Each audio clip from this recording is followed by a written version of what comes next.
Welcome back to Wicked Good Books, a channel dedicated to books and things book adjacent. My name is Nick, and I'm the host of this channel.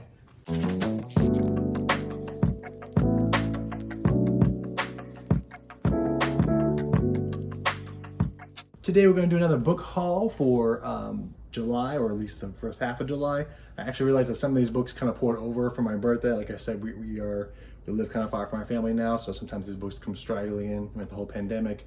Amazon's shipping was sort of delayed, which is totally fine. Get the much more important supplies to go out than my books, but nonetheless, they're here, and I'm excited to show you some of the things I got. Let's see, starting with right now, I'm doing a buddy read with my best friend, Hope Island by Tim Major. We just started this yesterday, and so far it's really great. I'm very excited to put together a book review for this once we finish. It's got some really great Shutter Island meets kind of dragon tattoo vibes, mostly just because of the island, but it's very intense, very atmospheric so far, and it's a newer author, so I'm super excited about checking out more of his work after this one. We also got some manga. I got The Girl from the Other Side, Volume 1 by Nagabi. This one stuck out to me because I've been really into The Ancient Magus Bride, just absorbed the whole anime and got all the manga. And I guess this one's very similar, and I'm not sure which one came first, but they are different enough to be unique, but this one's very inspired by that. This one takes place more in a fantasy setting, whereas Magus Bride takes place in like a modern, it's not like modern, I guess it's a more modern setting. It feels like it's not half the time, but it does take place in modern day. The Wolf of Oren Yaro by K.S. Veloso. I've been waiting for this one for a long time. Everyone speaks so highly of it. I believe the sequel comes out next month. Then we have the Steel Crow Saga by Paul Kroger. Heard great things about this one. I've heard it's like Avatar and Pokemon mixed together, which I'm here for. I grew up on Pokemon, Digimon, all anime and things on Toonami in the early 90s, so pretty excited to check this one out. And then we hear great things. I don't believe there is a sequel coming for this one, but the world seems really interesting. These people have the animal companions and can do some sort of elemental magic, and it just seems really interesting to me, so I'm excited to check it out. I believe next month I'm doing a buddy review of it too, so we'll see how that goes. We got The Fifth Season by N.K. Jemisin. I've been sleeping on this one for a long time. I did see that P.R. Ford was also sleeping on this one, so when I saw that she had basically absorbed the 3 books in the trilogy in like one day, I think, I figured it was time for me to get off my butt and check it out. And it takes place in a dystopian or utopian fantasy world, sci-fi roots, and that's sort of like the book I'm writing, so I feel like this would be a great inspiration for me right now too. So far so good. I'm in the first chapter, and I'm loving the language and how it's written. And I'm excited to check out more by N.K. Jemisin afterwards as well. Then we have The Shadow of What Was Lost by James Islington. I wanted to read this for a long time. It's book 1 in the Lycanius trilogy. I made the first book so far. I kind of want to read the first one and see how I feel, because people are comparing it to Stormlight Archive, which is my favorite book series of all time, and Wheel of Time, which is my second favorite book series of all time. So pretty high bar for this one, so I'm going to try and bring myself down, bring the hype down a little bit while I'm reading this one, because I don't want that to detract from my experience, and I don't want to compare books really. Next we have The Monster of Eldenhaven by Jennifer Geisbrecht. This one I got solely off the description. It seemed like it had some Bloodborne vibes, and I had just finished my Dark Souls-like games playthrough about 2 months ago on the PlayStation, and really enjoyed Bloodborne and Sekiro. So when I read the back of this one, this dark, gritty setting, super short, with some Bloodborne horror vibes, and Joe Hill's amazing review on the cover, I just had to have it and check it out. Next we have The Empress of Salt and Fortune by Nikki Vo. This one I had seen for a while on my Amazon wish list, and I was kind of holding off because I believe book 2 comes out next month or later in the year. And it seems really interesting. It's got some anthropomorphic characters, and I can't tell if that's just like their nicknames or if it really is a rabbit and a lion we're following, and it looks like a crane. But set in Imperial China with a fantastical magic setting, super short, seemed very interesting to me, and it's going to go right on my Zen Cho and Avatar Silk Punk shelf, so I'm really excited to check this one out, and it's super short, so I can kind of blast right through it. Next we have Wolf Children by Mamoru Hosoda. This is one of my favorite anime films of all time. I finally got a chance to show it to my wife a couple weeks ago, and she cried from start to finish. Wolves are kind of a big deal in my family. We call both of our kids Little Wolf, and we're the Wolf Pack, and just something we've been doing since I was a kid basically. So this book really hit home for us, and it's amazing. This is actually the novelization of it too, so I'm really excited to go and read how he originally wrote it and how that was transcribed into the anime. I believe there's a manga too, which is on my list as well. More recently, I picked up Sekiro, the side story of Hunbai, the Undying. Any Sekiro fans out there know Hunbai is the guy you train with that lets you poke him with a bunch of holes because he can't die.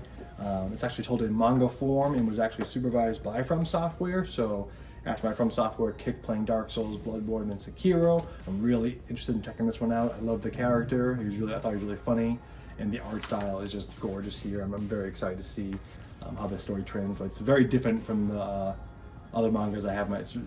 I would say a lot of manga that I read feels more minimalist, and this is very detailed for manga, so I'm very, very excited to check this one out, actually. Next up, we have the last two books in the Ancient Magus Bride series, volumes 11 and 12, that I know of anyway. I love this series dearly. I blasted through the anime, and I had to have the mangas. I kind of wish they had hardbacks, like my Full Metal Alchemist collections. They would look better on the shelf and probably wear and tear better. But I love this series. If you're sleeping on this series, check it out. Very similar to My Hero Academia, where the manga and the anime are equally amazing and pretty much near perfect adaptations, in my opinion anyway. But I love this story, and I highly recommend you check it out. Also, we have book 2 in the Anima, it's not like duology, I think there's a third book coming, but the Neon Genesis Evangelion Anima series, which is basically a parallel universe, alternate universe, where if the events happen differently at the end of the first movie, which if you've seen the Neon Evangelion movie, or Neon Genesis Evangelion, you know what happens, and this is kind of like if some things happen differently. This is like a story arc told in that parallel or alternate timeline, and super interesting. It's not written by Anno, but it's written by Ikuto Yamashita, who was actually advised and kind of got the blessing from Anno to do this, so I'm really interested to see where it goes, and all the different new characters that are supposed to come about. It's actually, it's prose. It's a light, I wouldn't say it's a light novel, it's pretty thick, but there's actually original art in both copies, the front. And if you like biomechs like Attack on Titan, Gundam Wing, Zoids, or Evangelion, this is a perfect fit for you. This one's a bit of a guilty pleasure read. I've wanted this forever. I had to budge on the 20th anniversary edition of Under the Tuscan Sun by Frances Mays, which the movie was based off of. I don't know why I love this film so much or this book so much, but it just brings me some comfort food, like creature comfort. My mom used to watch it over and over again, and it just stuck out to me. It reminds me of all the happy memories growing up, and something about the story I just love so much. I like travel fiction in general. It's probably one of the only contemporary fictions you'll see on my shelf. That's not true. I have David Eggers, but I guess he's kind of travel fiction. But there's something magical about the way Frances Mays creates this world, and the movie's amazing. I love Diane Lane. And I actually found out there's a sequel to this book, so I'm pretty excited about checking that out because I need to find out what my girl Frances is doing in Italy still. And yeah, based on a true story, and this is the first book. I kind of wish it was hardcover because I do love it, but nonetheless, finally have it on my shelf. Next, we have my most anticipated novella that I purchased the past 2 months, or had purchased for me, and that is Orm Shadow by Preeta Sharma. And I'll just show off the cover here. And something about this book, I'm not a huge fan of magical realism. It's actually like last on my list of preferred genres, mostly because I read a lot of it in college and just kind of got bored with it. But there's something special about this one that just stuck out to me. It has like anything on an island, a beautiful island like in Ireland or New Zealand or Iceland, I'm into it. I'm not sure this one takes place in our world, but it takes place on an island called Orm Shadow, which is supposed to be actually a sleeping dragon that the village has been built on top of. And it's a coming-of-age story about this character who is basically grown up in a haunted house, or rather a house that hates him, whatever that means. And it's about him. I'll read the last sentence here. Gideon finds his only comforts in the land. Gideon will live or die by the Orm, the island, as all his family has. So it's something, it reminds me a lot of Neil Gaiman. I haven't read much else by Preeta Sharma, but I'm really excited about checking this one out. I've heard great things about her writing style. And lastly, I got the second volume in one of my favorite graphic novels of all time, Isola. If you are sleeping on this series, I highly recommend you pick it up, especially if you love Studio Ghibli, or especially Princess Mononoke. It's original fantasy world that is like nothing I've ever read before. The books themselves are gorgeous. The artwork is gorgeous. Written by Brendan Fletcher and I believe inked by Carl Kerschel. There's the first 2 volumes here, and the set. I actually have the comics as well. This is one of my favorite graphic novel series of all time. I believe it does not get enough attention. I want to say, my guess is it came out around the same time Saga was taking its last volume hiatus, and I think it kind of overshadowed it. Just a basic plot, pitch to you. This guard was a queen's guard, and her queen gets turned into a blue tiger, like cursed basically. She turns into a blue tiger and can't speak.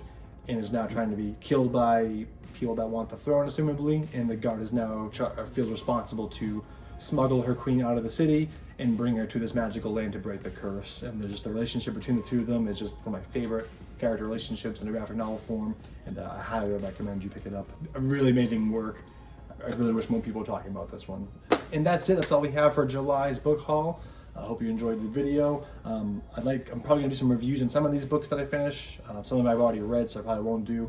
But anything that I haven't read that I'm gonna be checking out this month and next month, I'll definitely be doing some spoiler-free reviews coming up soon for both manga novels and graphic novels. But yeah, thanks for coming by, and stay wicked.